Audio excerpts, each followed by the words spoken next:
Kita kembali lagi ke video sebelum ini tentang denominator. Denominator pada populasi seperti dikatakan si Babe adalah usia manusia tidak produktif lagi yang menjadi beban negara atau menjadi beban masyarakat. Katakanlah usia pensiunan sekitar 65 tahunan. Mereka ini adalah kaum denominator, dianggap tidak produktif lagi. Dan begini kira-kira perhitungannya. Mungkin saja usia seseorang itu 60 tahun. Uangnya ada 50 miliar. Kemudian dia melakukan investasi kepada sekelompok anak muda usia 20 tahunan untuk berbisnis digital yang kemudian meledak keuntungannya. Perhitungan orang itu bagaimana? Sang investor walaupun tua usianya tetap masuk kaum nominator karena dia adalah investor aktif.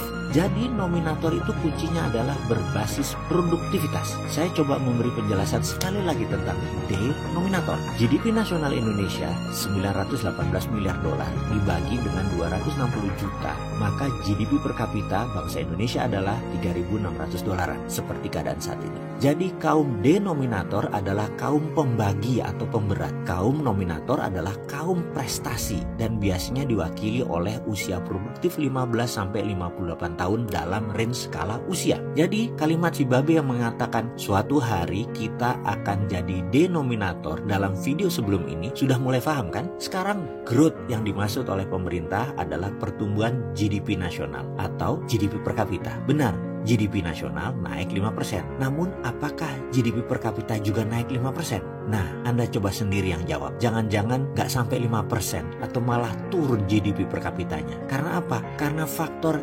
denominatornya besar dan faktor nominatornya BUMN. Dan BUMN tidak untung, tidak membuat nilai tambah atau value added. Masih kurang cukup bukti bahwa BUMN ala Rinso itu bermasalah. Sekali lagi, saya ini menyarankan jangan pakai BUMN sebagai agent of changes. BUMN yang diginiin sama Rinso itu jangan dilanjutkan lagi. BUMN itu bagus untuk pioneer bisnis, itu bisnis spesial saja. Mau bukti kalau BUMN faktor pemberat bisnis atau mau bukti kalau BUMN itu faktor pemberat negara ini, kembali ke teori dasar total faktor produksi atau TFP. Jangan sampai pejabat nggak ngerti ilmu dasar beginian, geblek namanya. Negara bisa bubrah ekonominya. Heran, lah kok bisa jadi pejabat orang kayak gitu. Kita ulangi teori TFP, yaitu L kali C kali T kali R. Pasti tahu semuanya kan? Kita lanjut. L itu apa? L itu labor.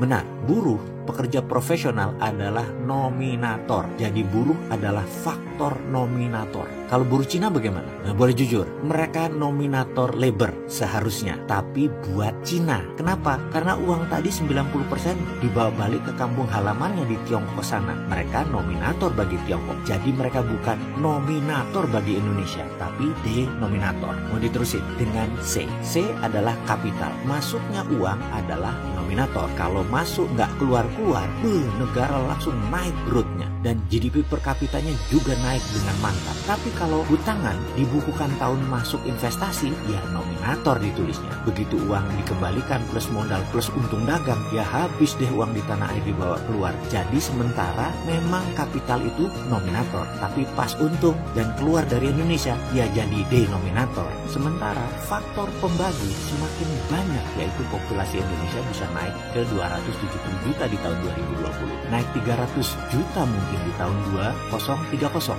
Minus demografi tidak menjadi keuntungan, malah pemberat karena pembaginya jadi banyak. Ini bagi saya membuktikan bahwa BUMN tidak menjadi akselerator pembangunan, malah menjadi resistensi faktor atau faktor penghambat dalam growth ekonomi nasional. Karena itu saya nggak tega meneruskan dua faktor lagi, yaitu T dan R. Bener deh, takut pejabatnya kelenger. Padahal saya ini mau ngingetin pejabat, tapi pejabatnya gampang baperan. Jadi takut deh ngelanjutin.